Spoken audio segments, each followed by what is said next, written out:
What is up, and welcome back to Working Hard. Today's guest is someone whose voice has accompanied so many of us through the highs and lows of life, through our teens and now our careers. I am speaking to broadcaster, author and Happy Place founder Fearne Cotton. From landing her first presenting job at 15 and being on pretty much every TV screen ever, Fearne's career has been defined by a constant willingness to evolve and take on the next project. But despite her huge success, she's been on her own journey with identity, burnout and figuring out what success actually means to her.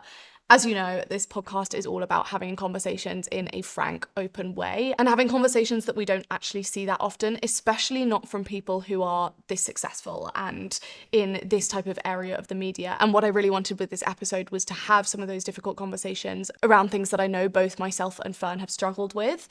This episode is really for anyone who feels like their self-worth is completely tied to their career or their productivity or their success. Fearne speaks so openly about how she actually unhooked her self-worth from her work and why setting boundaries has been one of her biggest lessons, and also what she's learned about letting go of certain expectations around success. Before we get into my chat with Fearne, I would be so grateful if you could subscribe to my YouTube channel. The deal is you subscribe and I put out a super interesting episode every Monday to help you improve your life and start your week on the right foot. This episode is sponsored by Loop, which I am thrilled about because I am genuinely obsessed with my Loop earplugs. Ask literally anyone who received a Christmas gift from me this year, because my thing is that I like to gift things that I'm obsessed with. And I gave, I think, 5 different people different variations of Loop earplugs dependent on what I feel like would improve their life.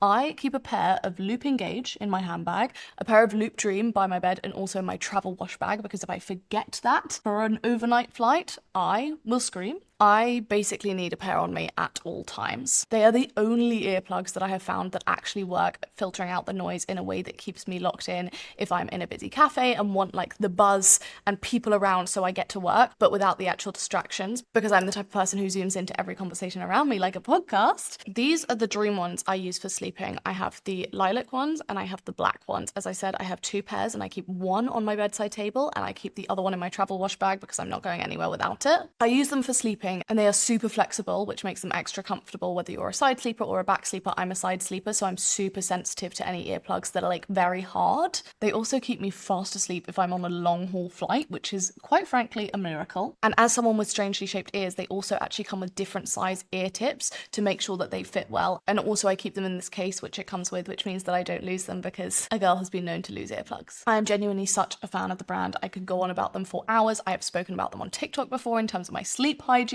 but we have a podcast to get into, so I will instead just tell you that you can get 20% off with the code LOOPXGRACE.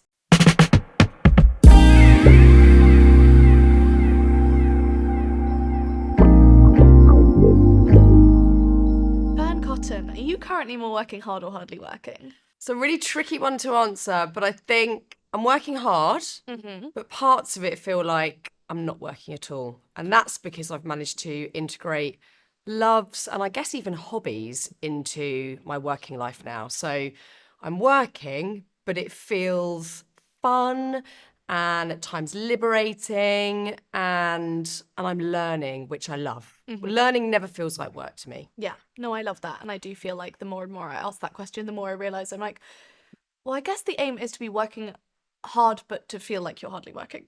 And Yes. that I'm like, oh, both at the same time. Yeah, exactly. I think, 2 things can be true. And it's tricky because when you love what you do, which I feel so lucky that I love most of what I do, not all of it, there are bits that I do find really tricky.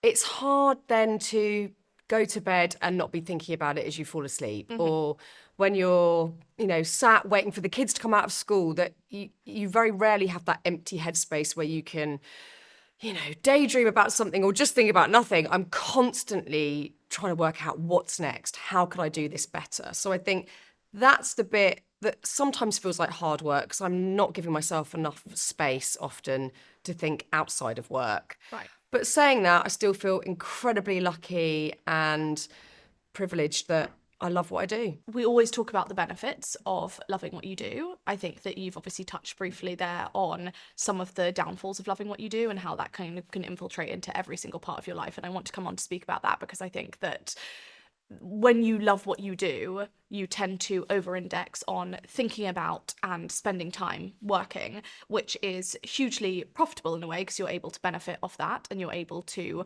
bring this kind of extra vigor to your work that you might not be able to do if you didn't truly love and want to spend time both thinking about and doing the work. But at the same time, I don't know, I definitely have got to a place where even though I absolutely love my work, I'm kind of like, oh God, is this normal to be spending this much time thinking about and doing work? And is it good for me? Yeah. So I want to definitely come on to talk about that. You also started very, very young in this industry. So I want to go back to the beginning a little bit. What were your dreams when you landed your first job in the industry at 15? I just wanted to live an extraordinary life, which might sound very wanky, but I was a kid. Yeah. And I spent my whole sort of school life staring out the window. I was brought up in the suburbs of London, northwest London. And I just remember sitting there thinking, oh, everything's so grey, and I don't want to be learning about algebra and whatever boring stuff I was having to learn. I just wanted to do something exciting. And I went to a drama school and a dance school outside of my normal school. And I loved it. And I found my tribe and these people that wanted to be on the stage and dance and act. And it felt exciting and buzzy. So I didn't really care what it was as long as it was exciting. And I did feel really motivated to do something outside of doing A-levels or going to university. I kind of had an inkling that wasn't the route I was going to take. Although I loved some subjects at school, I loved art, I loved sport, I loved English. I just thought, I want to do something else. And I think there's a little bit of room for me to explore and sort of push around over here and see what I can do and what I can achieve. And I was loving dance and drama school. So I think at that point, when I went to tons of auditions, loads of negative feedback and missing out on opportunities that I really wanted. And then I managed to get this one job on the Disney Club, which was the first TV show I did. And I just couldn't believe it. I couldn't believe that I had got my foot in the door, because that's the hardest bit. I had so many friends trying to make it in the West End or get onto a TV show, and it's so hard to get that first gig. And I think then once you've got it, that's where the hard work begins. That's where you've got to stay in it and look for more opportunities. I think at that point I didn't really think too long and hard about what direction I was headed in or what I wanted to do. I just wanted a foot in the door, and that was very much it. Right. And when you say that you kind of really wanted an exciting life, or you wanted a life filled with excitement and all of these different things, did that to you at the time look like just kind of showbiz related things? Because I ask because when I was younger, I was like, I want to, I don't know what I want to do, but I know I want to be really good at it. And I thought in my head, this one version of success was like people like tottering around offices in like pencil skirts and heels. And like, you can see the whole skyline. It's all of this. That like in my head was success. And I was very surefire set on that, because in my head, that was what was going to give me a big life. So I ask that as a kind of equivalent to you. Did an exciting, big, wonderful life always look like this showbiz kind of industry? I think so. And I think there were lots of factors that led me to that conclusion, because, obviously I'm quite a bit older than you, and I certainly didn't have female role models in the business sector. There weren't any. Sure. There was absolutely nothing of the sort that I could look to and think, I want to do that. Whereas at the time, certainly growing up in the 80s and 90s, I was obsessed with pop culture. Everybody watched the 4 main TV channels. Every one of my friends would come in, we'd talk about The Big Breakfast, what Denise Van Outen was wearing. We'd watch Live and Kicking at the weekends. We'd listen to The Chart. Everything was based around popular culture. So that was our everything. That's all we talked about. And that to me was excitement. That was the opposite of my life. And I had a perfectly fine childhood, just regular bog standard childhood, but I wanted that. I wanted excitement. I wanted to go to the TFI Friday studio. I wanted to meet Zoe Ball. I wanted to be in the thick of that pop culture. So I didn't care so much what it was or if it was even showbiz. I just wanted that. But I think there are lots of contributing factors. Maybe that is partly my personality that I want in on that. But I think also it's what's available to you at the time. And we, I think, had less options as young women growing up as to what those routes might be. Yeah, no, definitely. I actually think, because when I think about it, I think you're so right. I actually don't think I knew or knew of many like super successful businesswomen. I think what I saw is people like going getting on the tube when because I would take the tube to school, and getting on the tube and being like really fancy dressed up and me being like, oh, Oh, like those shoes. successful. And I was like, She's got a wow. briefcase. Yeah, exactly. I'm like, that girl is carrying a satchel. But yeah, no, I think you're so right. It's kind of, our views of success are so inherently informed by what in childhood we saw as better than what we were currently doing, and Yeah. what presented itself as like a step up, and this kind of made it. And I always find it so funny what different versions of those things were for different people, because I do really think it informs what we see as success later on. And Yeah. obviously, because you landed your first job at 15, and your first job that was actually related to your career as well, which I think is different from, you know, the type of work I was doing at 15, which wasn't something I was looking at as a career. How do you think that impacted your mindset or your kind of identity thinking about your career from such an early age? I mean, it definitely did, because I was under quite a lot of pressure, I guess, from a young age, because all eyes are on you. I mean, I was very lucky that there was no social media. So the commentary around what I was doing was much lesser than it would be today, or certainly is less than what I experienced today. So back then, as long as I was pleasing the bosses, the TV execs, the producers, the directors, and that my parents thought I wasn't being an absolute dick on TV, then I was sort of happy enough. But there was pressure because, you know, you're also a teenager and you're wanting to go out and snog boys and all that sort of stuff. And I think I felt an extra layer of responsibility that I had to be very well behaved. And also it felt like such a thin veneer between the life I was living on this TV set and being hurtled back to, I'm just a school kid again. So I didn't want to mess up. I knew how much was riding on it, and I was never complacent about that. And I'm still not. You know, I still feel one step away from it all going all the time. And that's why I think that's, a personality thing. I work really hard and I don't stop thinking about what I'm doing because I don't want it to go. I love it. I love it too much. And I think there is, you know, for any one of us, there's only one tiny twist of fate or maybe a day between you doing well and it all going okay and it all going. And I understood that from day one. So I think it instilled that in me hugely. And I think a lot of it really came before I got my job. You know, my work ethic is from my parents. I'm from a working class family. My dad was a sign writer for the entirety of his career. My mum worked 2, 3, sometimes 4 jobs at one time. And I just saw them working really hard. So I've never felt particularly comfortable having those days where I'm floating about and I don't really know what to do with myself. So I think part of my makeup is from childhood and imbibing what I saw my parents do. And then part of it is from starting work very young and feeling like I probably should have a plan so that this doesn't end anytime soon. I know you've spoken about kind of the more you progress through your career, how you started to tie your identity more and more to your work and to what you viewed as success. Can you talk a little bit about that and how that's affected you as a person? Because I can imagine at the beginning, great, and that's exactly the type of mindset that gets you the next job and keeps you pushing.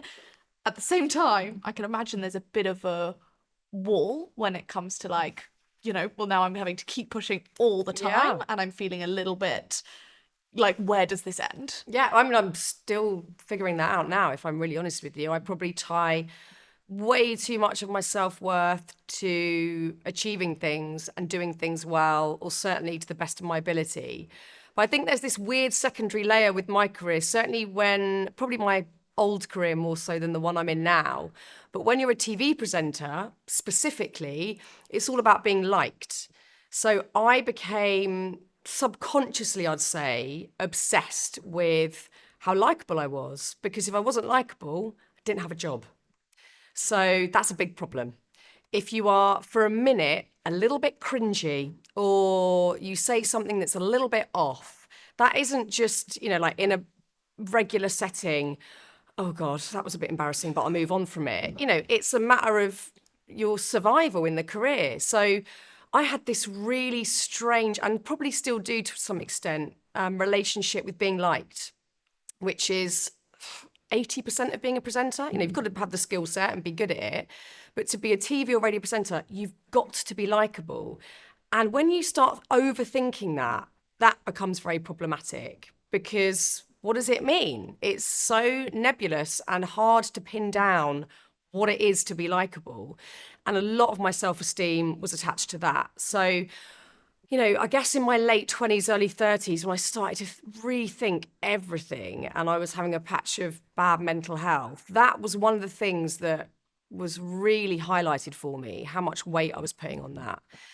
And I'm not saying that I'm massively far down the line with that one, but I'm much more aware that I have the inclination to want to be liked by people too desperately, because there's that survival element to it. And that sounds a bit dramatic, maybe saying survival, but it kind of is. If I haven't got a job, I'm fucked. So, I can't do anything else. So I think I'm much more aware at this age that I'm allowed to just be myself. And on some days that is really hyper and enthusiastic.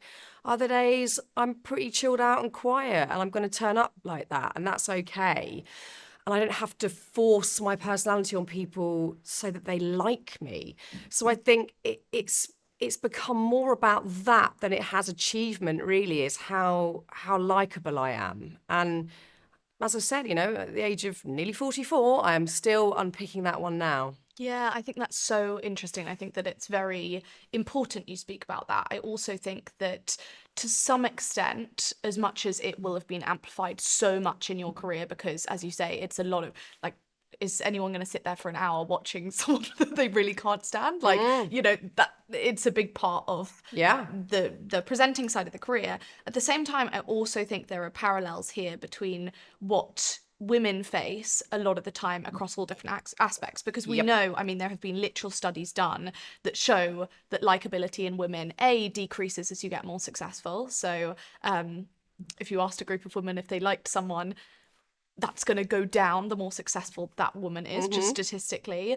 But also the fact that we demand women to be likable in order for us to kind of validate their success. I think I've seen so much stuff online that there might be posting about a woman who's super successful, and if it was an equivalent post about a man, it would be, you don't really care if you like that person, you just take their success at face value. Completely. Whereas if that's a woman and you don't like that person, for some reason, we need to tear down every single aspect of that woman's success. And I think, that will manifest for people in the public eye, but that will also manifest from people from day to day, when actually women are demanded to be people pleasers in all different aspects of their life, whether that is in the office, whether that is at school with other parents, whether that is like whatever that might be. We demand that women be likable in order for them to get through life less affected. It's wild. And like you say, it affects so many elements of your working and personal life,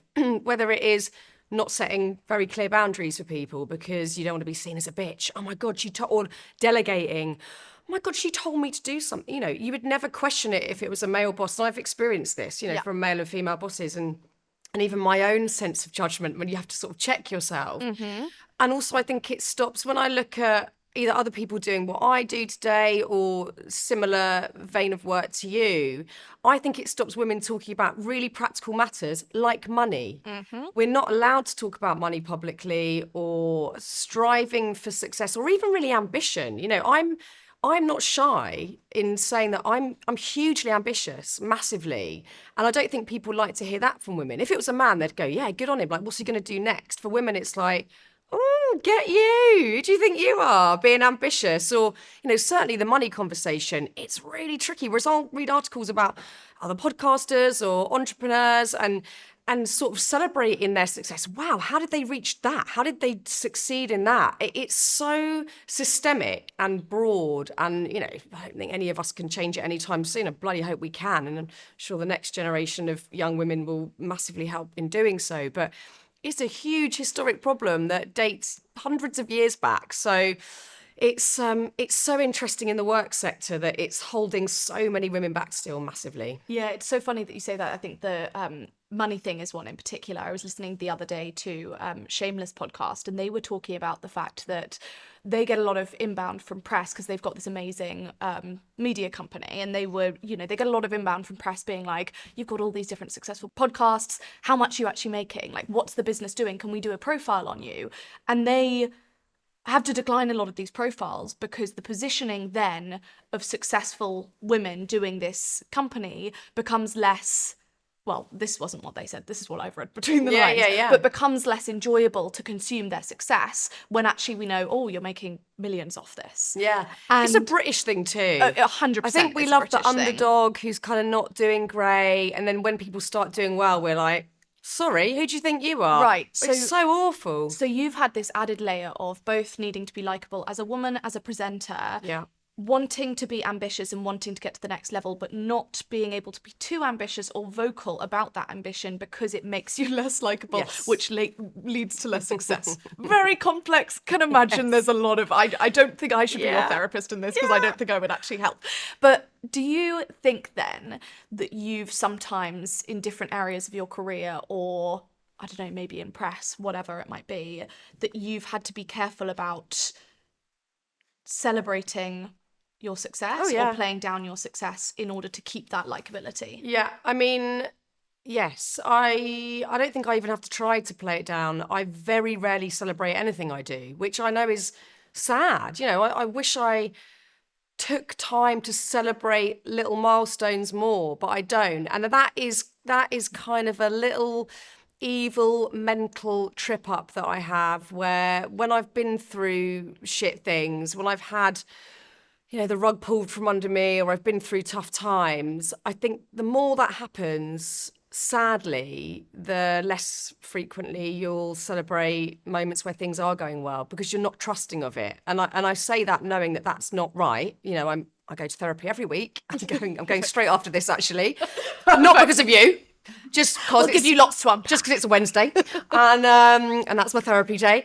But it's something that I know I have a great trouble doing because there's like one little horrible voice that goes, "Don't get too cocky. I wouldn't get too cocky about this." There's another voice that goes, "Yeah, okay, all right, but you could do better." You know, I'm never satisfied with not where I've got to or the outside validation, how much I'm capable of. I feel like I could always be doing better. I could always be doing better.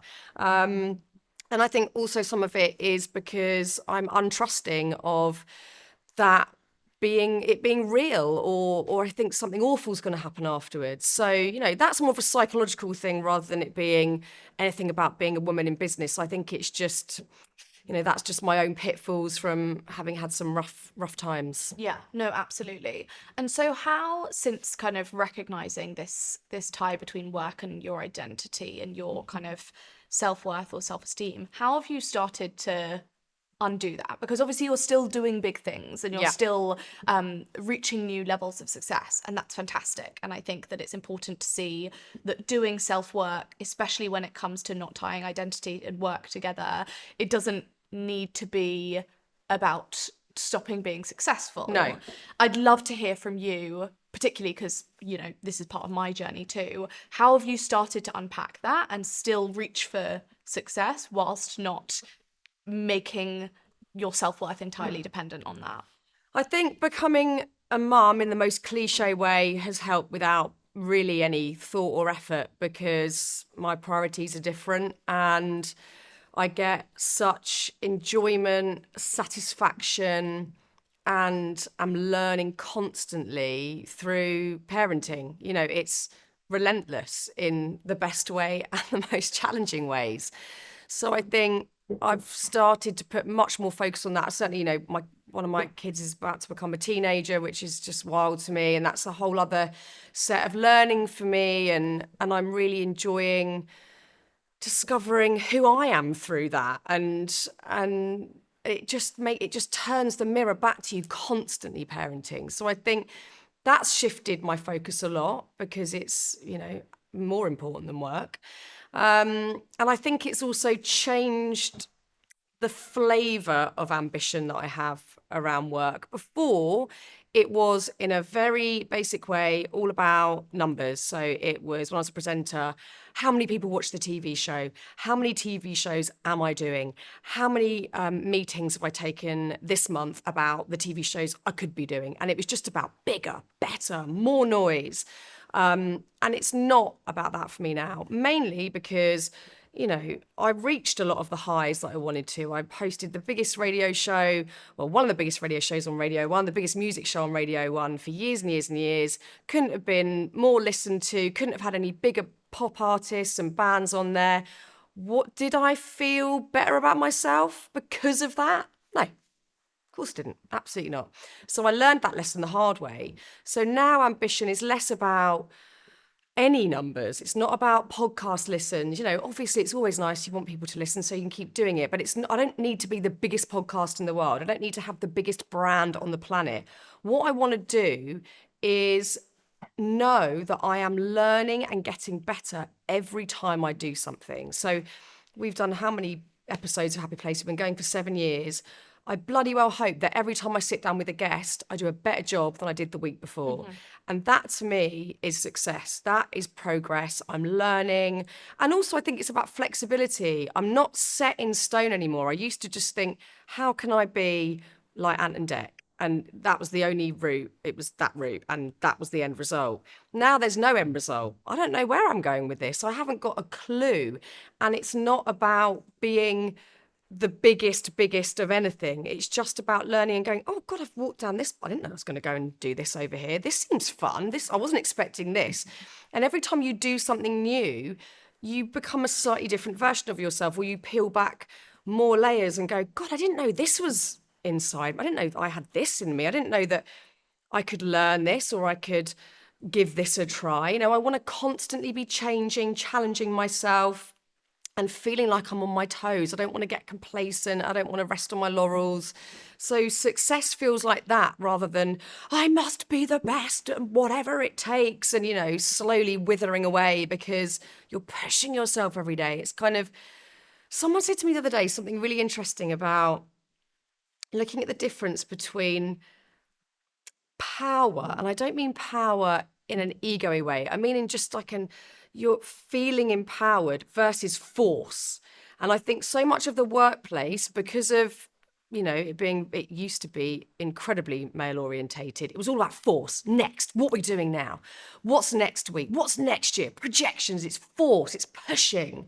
And actually, you can have great success in a more gentle, holistic, and a way that isn't about constantly depleting yourself and pushing and pushing. So it's about your own inner power rather than this force, which is sort of, to me, draining. And, you know, the older I get, I don't want to feel like that.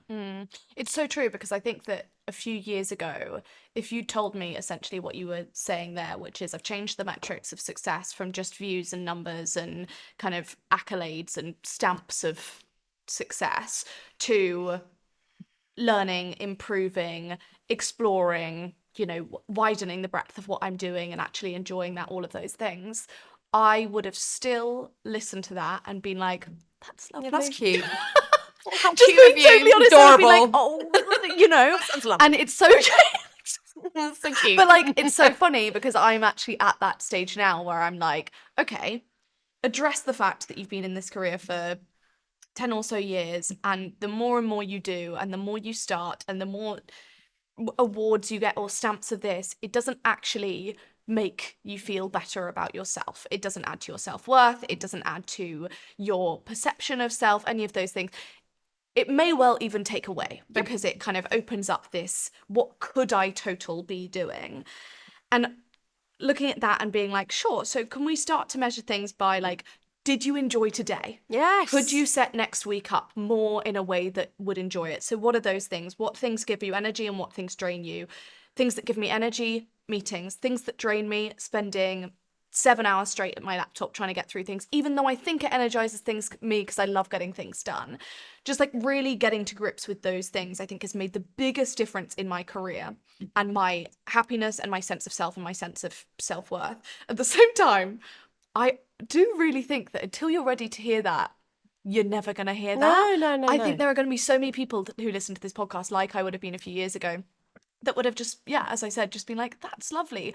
I'm going to still keep running myself into the ground because there's almost this like masochistic view of success. Yes. Like, I'm not succeeding unless I am bulldozing every single one of my boundaries, because if a boundary is there, it is a boundary that is kind of holding me back from success rather than holding me up as a person who deserves my own boundaries. Yeah, it's just a very male, that's all we've heard over the years. It's like a male view on success. And it's like, well, I just don't think it has to be that about pushing boundaries, moving out of your comfort zone. It's like, yes, we should be challenging ourselves and we should be learning, but not to our detriment. Mm-hmm. And I think, I'm the same as you, Grace. I probably would have 10 years ago, maybe a bit longer ago, thought, what a load of bollocks. Like, yeah.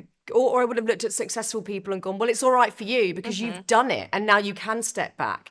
And, yes, I have had great success in areas, but I've also learned, because I've had that great success, that, like you've said, it doesn't make you feel any differently about yourself. And you've got to look at, why am I doing this? Why am I pushing myself to this extent? Who am I doing it for?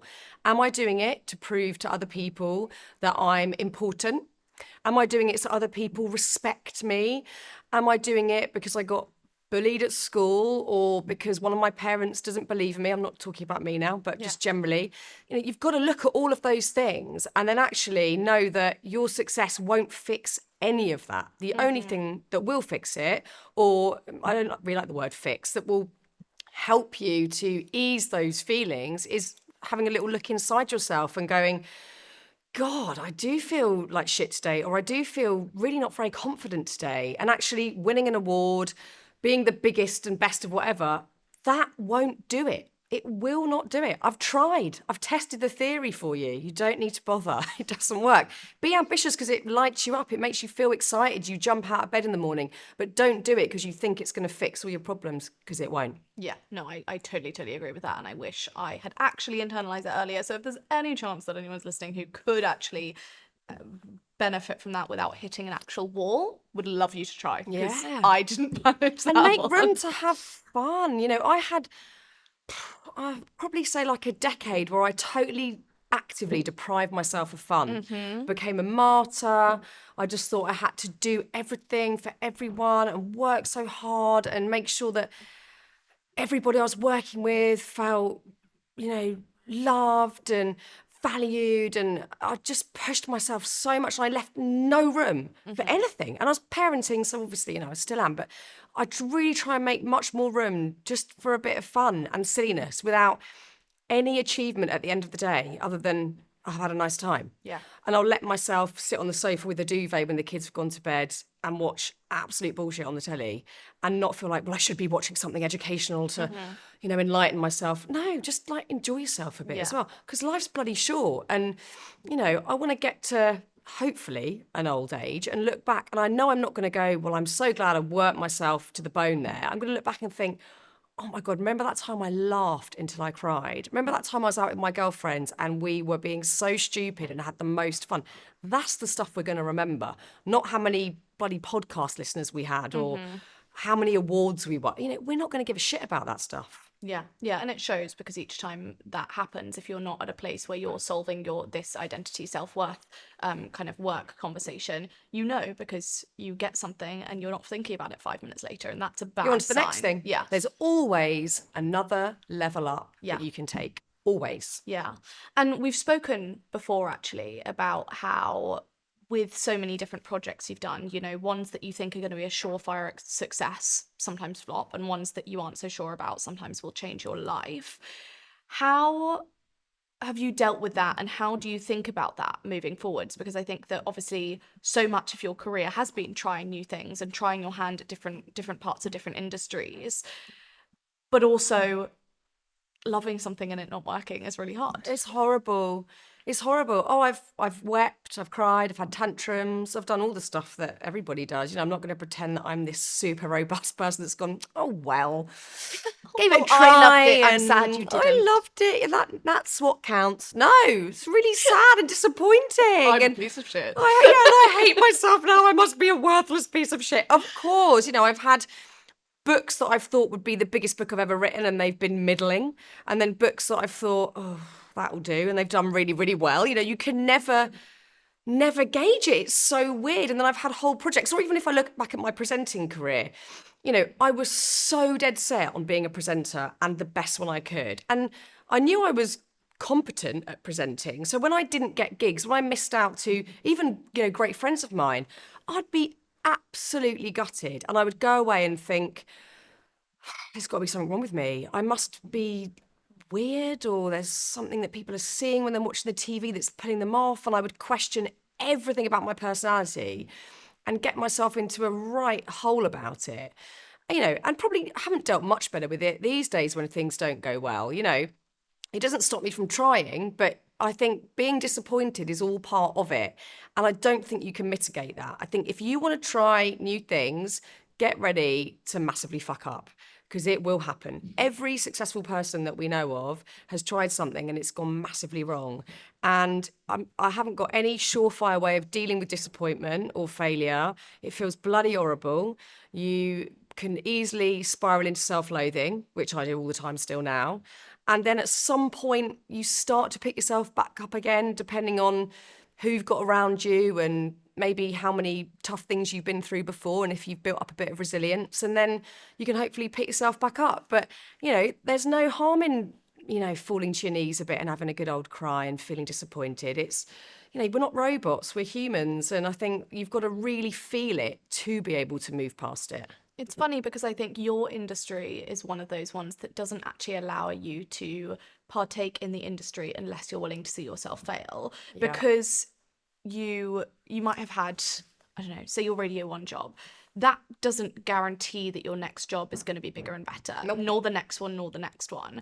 I always say that one of my favourite things about myself is that since I've started in this career, there's never been a moment where I haven't been willing to flop publicly again.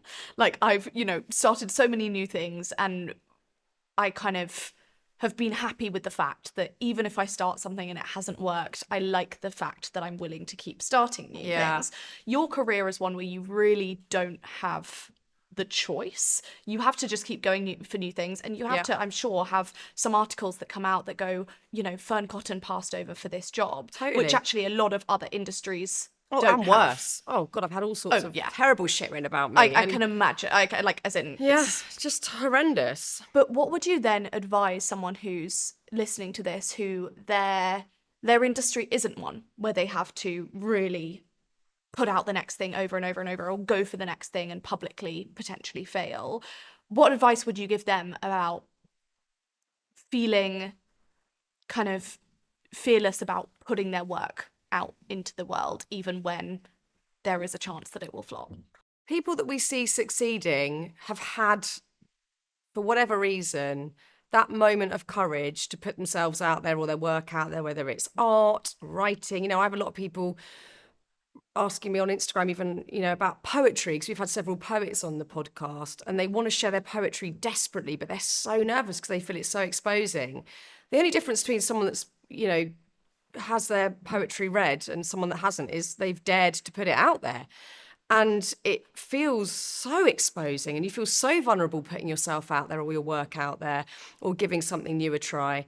But if you really want to do it, you haven't got any choice. And I think you know, it's tricky because I'm always sort of slightly reluctant to give advice, because I think everybody is so different and it's not for everybody. You know, for some reason, my upbringing and my personality has given me no choice but to keep trying. And I've had massive public flops and moments of pain. And for some reason, I'm able to pick myself back up again. And I might even go as far to say I'm slightly proud of myself sometimes for doing it. Because I think even back, you know, 12, 13 years ago, when I was having a rough time, I think, how the bloody hell did I go back out and go on the telly or talk publicly? I don't know if I would have the strength to do it now. That might sound a bit dramatic, but, you know, I was feeling bloody awful at that time. I think, how did I do it? But I just think, I don't have another option. I don't have a plan B.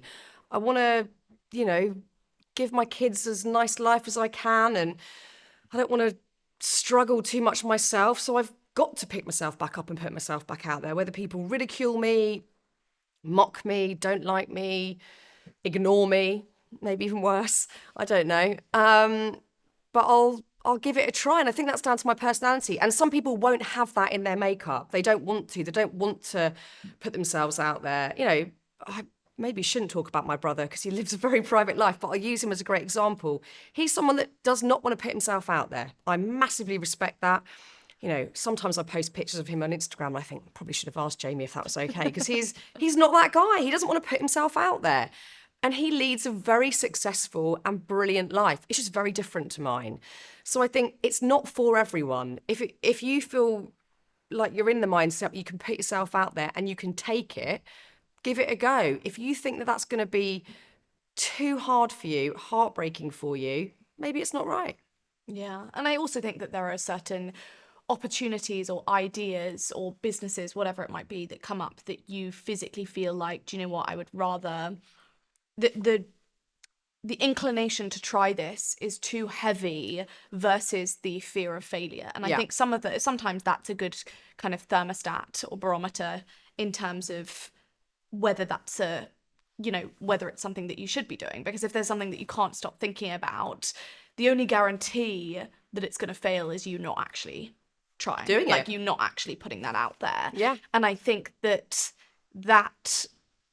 makes a really big difference. And as you say, you as a person might have a huge propensity to take risks and try new things and put yourself out there, or you might have a very little one. And understanding where you are in that scale, but just truly understanding that as well, if there's something that you want to do again and again and again, like it's a new business or it's a new career or whatever it might be, if you're always thinking what if, that's also probably a good indicator that the only guarantee you're never going to do that is if you just don't even do yourself the justice of giving that a go. Yeah, and I think you've got to look at how you're talking to yourself. I had this weird day yesterday where I had such a negative voice in my head. Just Same. Oh my God. What's going on? Weird. Is it the moon? I know, I was about to say blame the moon? there's something in the stars. Let's blame Venus. Fucking hell, Venus again. Mercury in retrograde. Yeah, I know. One of those bloody things. Anyway, we were both having this day, right? So my voice yesterday was just going, you're a piece of shit. And it was being so horrible. And I was like, God, I haven't had this for a while. I was so curious. I haven't had this for ages. Like that used to completely dominate my brain. But I was like, God, I haven't had this for ages. But it took me down. And I think we've got to all look at how much we're letting that rule the show, how much we're willing to write that and give it a try and say, do you know what? I can hear you, but I'm not going to listen to that. I'm going to put something more positive in place. I think that stops people trying. Or because there's also the other flip side of this conversation is, when do you give up? And, I've got a lot of friends who want to be actors, want to be writers, and they haven't had their break yet, which, again, it's interesting terminology because what is that? What is that break? But, they're desperate to get to the next level or to really be able to do it full time, say. That might be the break. And, the question is, when do I give up? Do I give up? And I think that is all down to you. There's no rule on this one. There's no set rule book that says if by this age you haven't made it, give up. No, if this is your vocation, if you love this and it's still bringing you joy, you still have hope, keep on going. I think it's down to the individual, and that voice in your head, you've got to really watch how negatively you're talking to yourself. And if that is stopping you doing something, I don't think that's a good enough reason. I think you need to, we've all got neuroplasticity, our brains are malleable enough to be able to change that awful little voice we've got in our heads to hopefully lead us to more opportunity. No, absolutely. And I think that's so right. And I think that understanding your different tendencies and your leanings towards negative voices or negative times when you kind of get yourself into those cycles is really important too, because knowing, for example, yesterday, I'm just thinking about the fact that yesterday I knew I was in that mindset. And again, like you, I was like, where's this from? Because I haven't had this for a bit. Like I haven't had this kind of incessant internal voice of being like, and I think that also knowing on those days, I'm just like, I'm not doing anything big today. Like I'm gentle. Yeah, just like not going to do anything big. gonna get to the end of the day, gonna enjoy it, Yeah. gonna, not gonna push the boat out, not gonna try and save the world, not gonna No. try and make my career any bigger, just going to get to the end of Yeah. today. And I think that's so important too, because It in the past, is. I would have been like, right, today I'm gonna prove this voice wrong, and I'm gonna do all of this, and I'm gonna put this out there, and I'm gonna, I don't know, film double the amount of content, and then I'm gonna do double the amount of emails, and I'm gonna all of this, and it's like, you're never gonna outrun that voice. That's a today issue. It Let's is. get through today and is. try again tomorrow. But it's so, I find that fascinating. I'm loving you saying that because, as someone quite a bit older, I look at you and think, fuck, you're so impressive. Like, you're doing so much and you've got so much drive. But not only drive, you're so together. And although I was, successful in my arena at your age, I was also out getting absolutely shit-faced all the time, rolling into work, having not slept. I was That's sort of inspiring to me. messy. I was a bit messy, but I managed. Luckily in my industry, that was usually quite encouraged as well in the music industry. But I look at you and I just think, God, how impressive! You must mentally just be so together all the time. So to hear you say that, and actually that you have to change your tact on any given day, I think is really cool to hear. Really cool. Well, first of all, thank you, I think. But I think that the biggest thing for this is that we're all sitting here thinking this about each other. I know. Like, as in any given industry, it's not just us two. It could be your colleague, it could be your manager, it could be the person you went to uni with. Let's just fight our own battles, and let's just like really work out what they are and how to get to the bottom of them, and how to just make sure, not like I live this amazing happy life, but like, how do I make sure that tomorrow's a good day? How do I make sure that today's a good day? And I find that so interesting because I think that it's crazy. Like, I think that women will change the tone of this conversation because sadly, and this is not me having a pop at men whatsoever, sadly, men haven't been given the space in business to go, yes, I'm a CEO, but fuck me, when I get home, I feel dreadful. Yeah, or, true. oh my God, I'm the best at what I do, but today, all I've done is berate myself internally. I don't think men have the space to do that. And I hope that by women doing that, not only are we giving female entrepreneurs, business people, the chance to hold their hands up and go, I'm really struggling. I know I look successful, but actually, I feel like I'm really out of my depth, or I'm scared, or I feel like I shouldn't, I've got imposter syndrome. Then actually that will open the conversation up to men to have the same chat and to say, well, we're the same. We feel no different at all. But they just haven't been given the space to show that vulnerability. I think that we will lead the way in that conversation because the working world is made for men. Yeah, of course. So we're trying to be as successful and do things as big as men have done in the past. But bear in mind, we're also having a menstrual cycle monthly that we're not honouring at all, by the way. We're like, I'm on my period, but just like push through and like, pretend that I'm not on my period and I haven't got this banging headache and I'm not completely bloated, and we're pushing through periods and we're not honouring that at all. That is not coming into the work conversation, and it is a huge part of our lives, let alone then when you get to my age and your hormones are changing, let alone when you bring motherhood into the picture, where we know that women are still predominantly, and this is generalising, but I think it's pretty solid generalising, that women are still doing the lion's share of the household chores, the organising with the kids, the organising for school, usually are the primary carers. We're not bringing any of these female issues into the workplace conversation, although they are impacting so much of our well-being, how we're moving through the world and how we're operating. We're still trying to work in this male framework. And it's like, what are we doing? We're killing ourselves trying to do this. It's absolutely we need to change the infrastructure so that it works for us and we can be a success, but we're not battering our bodies, mentally draining ourselves the whole time. Yeah, you're totally right that we're trying to reach the same heights without being able to claim the same practices, both practically, the ones that don't work for us or the ones that don't, as you say, whether they work for a 28-day hormonal cycle or a 24-hour one, which is what men have, or, whether it's just the fact that we can't own the things that work for us because it doesn't feel feminine enough when we're going and talking about them online or whatever it might be.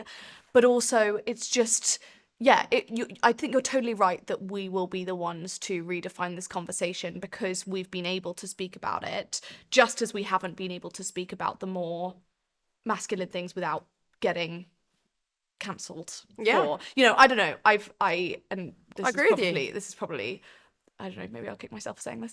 But for example, I often think about when Molly May said the kind of 24 hours in a day thing. And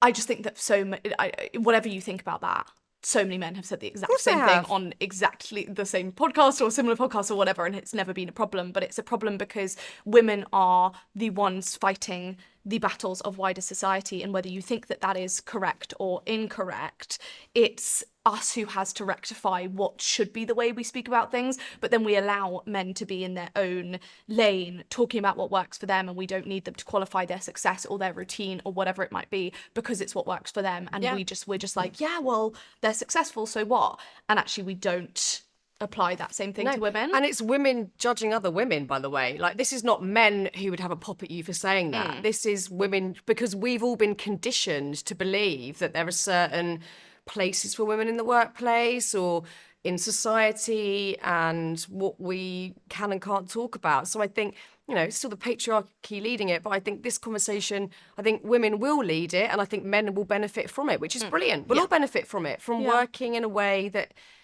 isn't impacting our nervous systems and our bodies and our mental health so negatively, because what's the point? No, I think you're totally right. And I think that I've never actually looked at that side of this kind of, well, I can't say this online because I can't act like a man in business would. I actually haven't thought about the positive other side of that. And like, if I am forced to be radically transparent in what does and doesn't work, then the idea is not just that that's completely transparent, but also that that opens up the conversation, because if I do well whilst doing that, then other people can understand that actually getting to a point in your career and being like, do you know what, the only metric for me here isn't financial, it isn't awards, it isn't numbers, it is me being able to actually enjoy my days and not feeling like a shell of myself, which I have for so many years of my career, because I have been truly at 100 miles per hour and truly only ever thinking about the next thing and never enjoying the current thing. And when that looks online just like this picture of success that I've been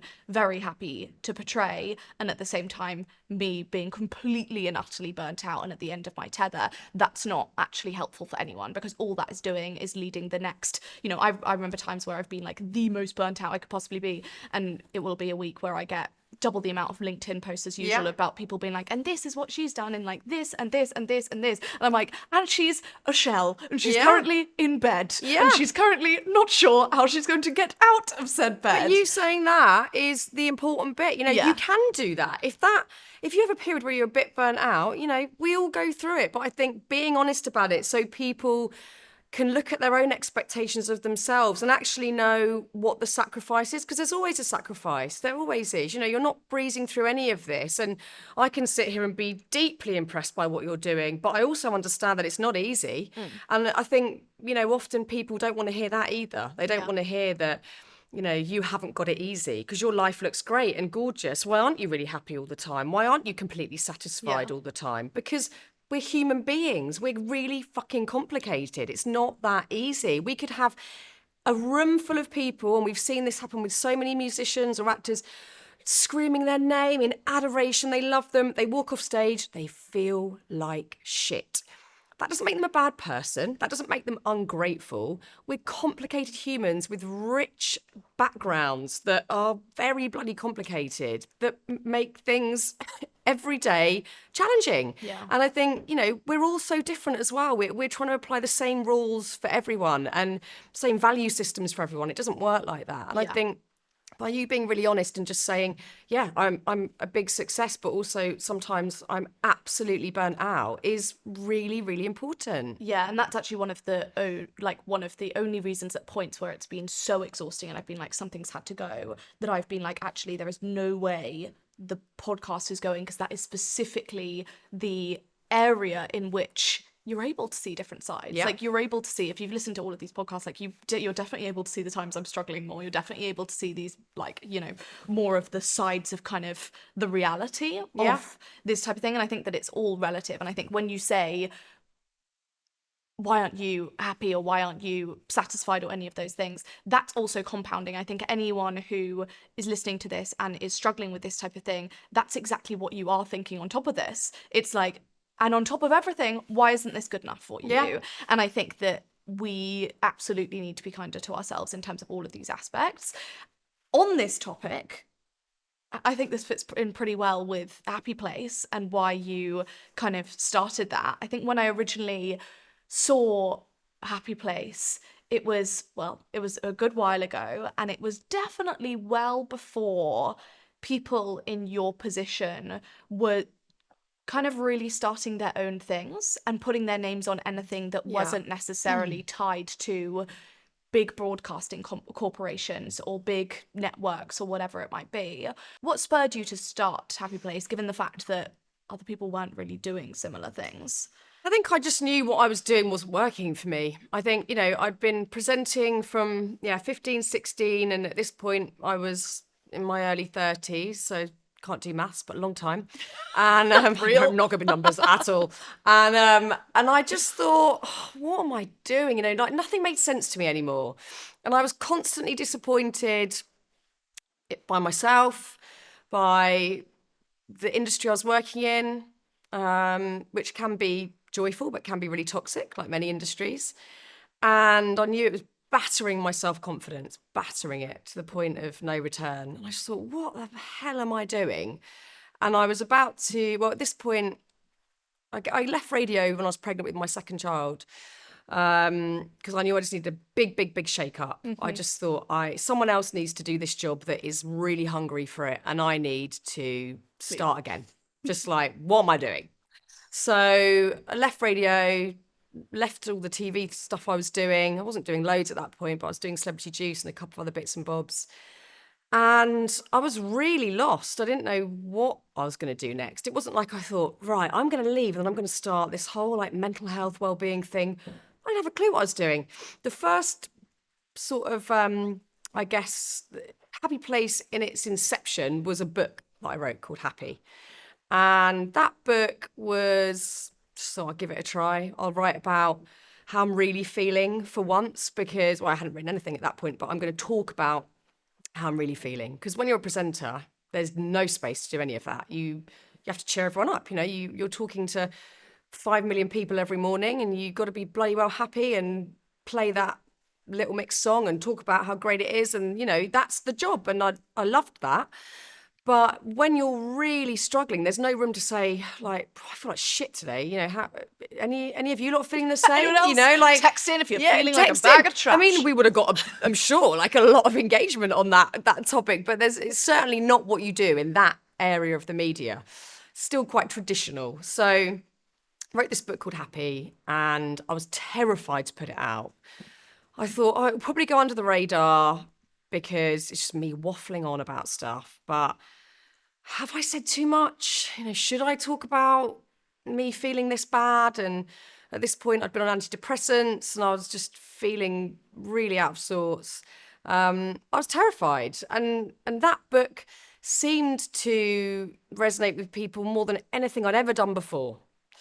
And that was a big lesson for me, that actually you can connect via pain with people much more deeply than you can with happiness or just sort of everyday fluff. And that was really surprising. Like, God, I'm really connecting with people through sort of shared pain, I guess. And you don't want to go into that too much and that be the only way you connect with people. But it's really magical when you can use that as a point of contact with your audience.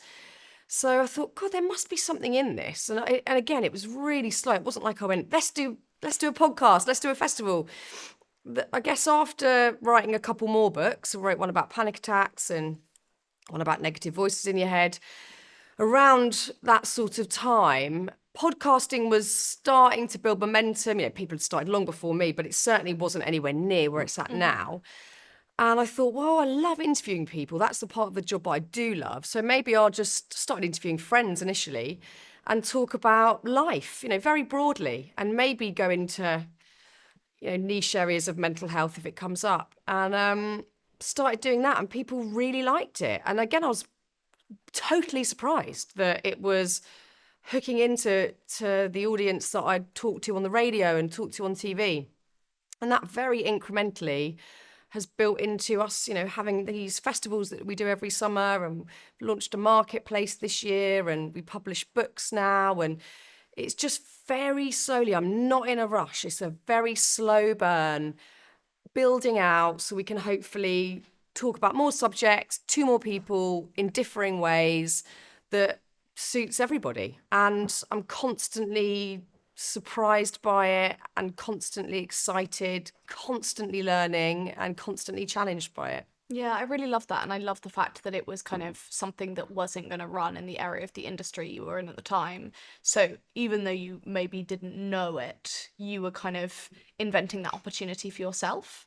I was trying. I mean, I'm not going to lie, my ego took a good bashing because, I still get this now. People will go, "Oh, I don't see you on the telly anymore." And you go, "Oh, yeah, God, I just have disappeared." That's what's happened.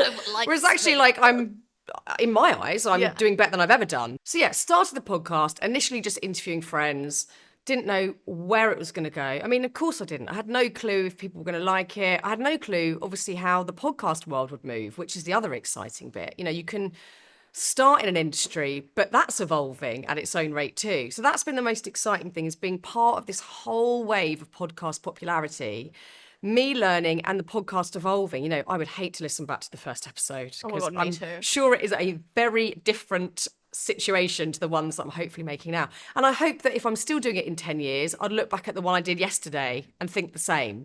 And that feels like progress. So I think really what I want to do is keep the podcast evolving, keep it exciting. I want to keep learning from the topics, but also to keep broadening out in interesting ways. So the festival is a big one for us. We do 2 a year, Cheshire and London. We bring the brand to life at the festival with all sorts of activities you can do, from entry level to, people that want to go and do a deep dive meditation. And think of new, interesting ways to have this chat. So, publishing books is a really great way of us having these conversations that takes me out of it. I don't need to be in every corner of Happy Place. It's about other people telling their stories or offering expert advice. And that's exciting to me, that I don't know what the next iteration of Happy Place will be. I don't know what the next corner will look like. I'm just constantly feeling around for our blind spots and for audience members that feel like we're not catering for them. So that's why I don't sleep at night. It's too much to think about. It's too much. One thing to another. I know. She tries to make a place where it gives her balance, and now she can't stop thinking about the place that gives her fucking balance. It's ridiculous. But at least from the podcast, like even yesterday we did a podcast, and the person speaking gave me so much to think about in a positive way that I was like, that was therapy. Yeah. That was free therapy. Whereas with me, you now actually have to go to therapy. So not at all. You can take it either way. Not at all. Obviously, amongst all of this, you are still a public figure, and you're trying to keep your peace, maintain your peace, live this kind of new version of life that you've now defined for yourself in terms of what success looks like. How do you maintain being a public figure whilst also keeping that peace? I find it really hard. It's the bit of my job that I really struggle with, if I'm honest. The actual job itself, I love. I love chatting to people.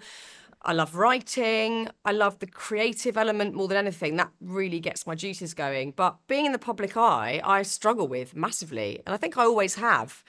But I didn't feel I could say that before, because it was like, well, tough shit. That's part of the job. Don't moan because you're really lucky. And don't piss off yeah, but I find it really hard.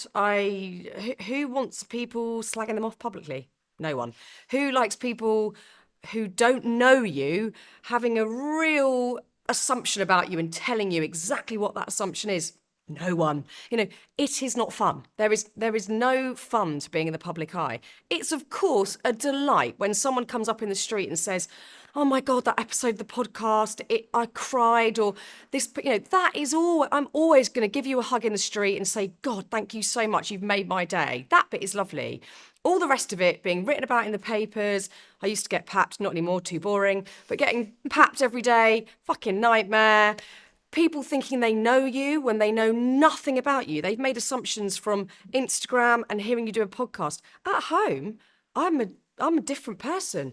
I'm telling my kids to put the shoes on. I'm burning dinner. I'm being really quiet and introverted and listening to quiet, chilled out music. I'm a different person, and that's more me than anything. So I struggle with it hugely, and I don't know if I do cope very well for it or if I'm built for it, if I'm honest. I think some people are, and I don't think I am.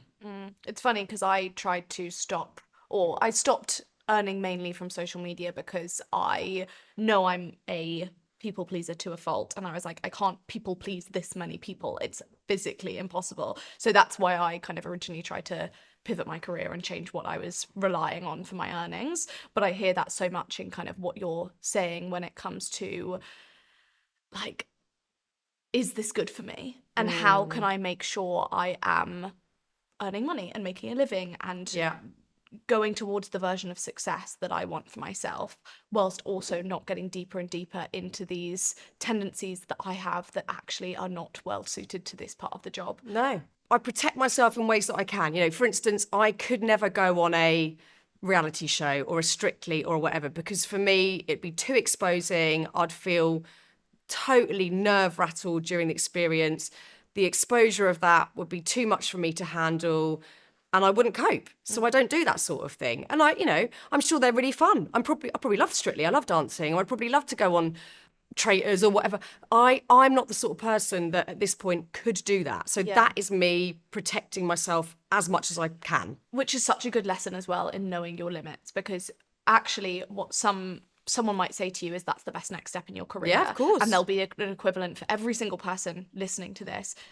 Something can be good for one thing, aka success, finances, whatever it might be, and not good for you. And knowing the difference between those things is so incredibly important, because that's the difference often between you being successful and unhappy, and maybe a different type of success and happy. And I think that's something that I've had to learn. Yeah, because I'll look at my peers, you'll look at yours and go, oh, they did that. Maybe I should do that because that's working for them. And they are bigger, better, more successful. But we're all different. That isn't going to work for me. It doesn't work with how I know I can integrate my actual life and my working life and wanting to be a mum that is present and is there. I can't do it all. None of us can do it all. It's really toxic to think that we can do it all. We cannot, unless we want to feel like shit.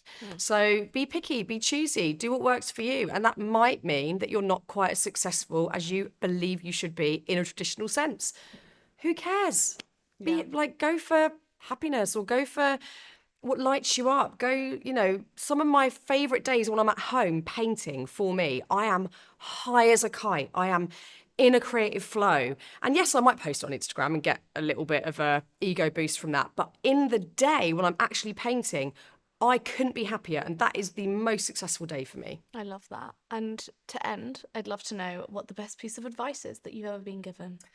I'm really, I'm a bit sniffy about advice. Oh. Because I think often advice is disguised as advice, but actually it's someone else's nostalgia.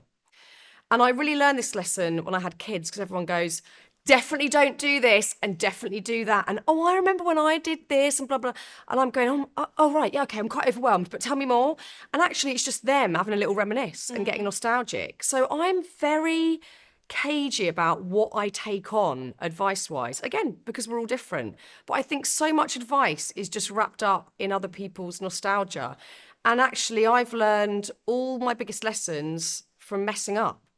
Yeah. Not from other people telling me what to do and what not to do. It's just from me messing up. So I'm never, even if someone gives me advice, I just sort of instantly dispose of it. I just don't take it on board. Yeah. And that's not because I'm being arrogant. It's because I just think, yeah, I'm sure that was true for you, but it might not be for me. Right. Yeah. No, I'm totally with you. And it's kind of then like, take what works for you. Yeah. Leave what doesn't. Yeah, maybe that's good advice. Just go with... Given her fun, the only piece of advice you'll actually ever take. Exactly. Just listen to I'm Grace. taking that as a win for the day. That's success. Well, thank you so much for joining me. This has been fantastic. And I feel like we could have talked about this all day long. I mean, we could sit here till till the cows come home. Do you know what I mean? Yeah, into Grace, summer. I've loved it. Thank you so much. Thank you.